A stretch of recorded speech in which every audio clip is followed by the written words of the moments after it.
What is up, guys? Fado82 coming at you with a new series called Rust Essentials. This is a series that takes a look at a new item or gameplay mechanic in the game and talks about it in less than 5 minutes and tells you what you need to know at this point in time. This one's taking a look at the Flamethrower, and we had a couple days to test it out, so we have some interesting thoughts to bring you on that.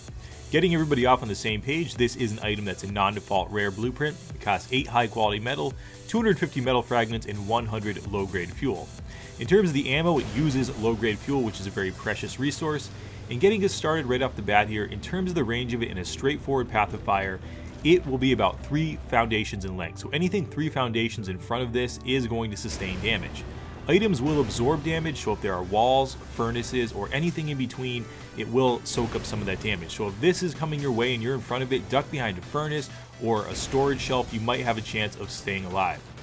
If we go up vertically here, you'll notice that it has about a 3 to 4 story range in terms of that. So that's something that you guys want to keep in mind when you're using this against bases or preparing for it coming your way.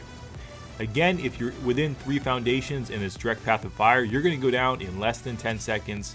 And moving on over, tool cupboards or the building cabinets here are really going to be affected by this item. This shreds through them, and this is a very effective item. If you gain access to a cupboard, you can bring it down in less than 10 seconds from sustained fire.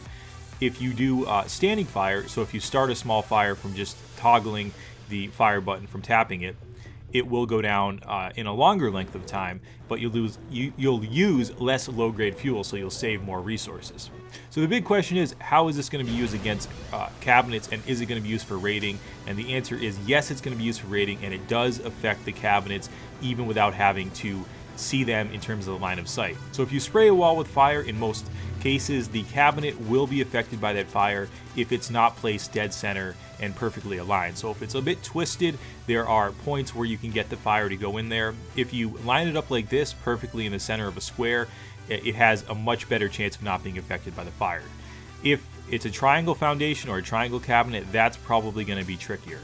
So in terms of raiding, is this going to be a raiding tool? Absolutely yes. As you can see from the footage, we just did a bunch of tanks on a door from sustained fire there, which was not an effective use of this as a raiding tool. What you want to use instead is the standing fire. So if you go ahead and light fires instead of using just a constant stream of fire on the door, that sustained fire is going to bring down a sheet metal door, which is a good test here. You'll see it brings down a sheet metal door by using only 1 tank of low-grade fuel. If you use the sustained fire for the constant stream of fire, from the previous footage you can see that a time lapse, you had to use multiple tanks. Small patches of fire can be put out with water from the newly added water bucket item, but you cannot escape this by jumping in environmental water such as lakes or streams, so keep that in mind when you're out there. Also, in terms of the environment, this is not an effective hunting item, so I wouldn't recommend wasting it on animals. And if your intention is for crowd control and you want to set small fires, try tapping the button rather than holding down the steady stream method. This is more effective for setting small fires over a larger span of space here, and I think that's something that you guys will want to experiment with. Guys, let me know in the comments what you think of the Flamethrower, how much fun you're having with it. I think it's awesome for crowd control. Some of this is likely to change in the future, but as of right now, the Flamethrower is going to be an effective raiding tool.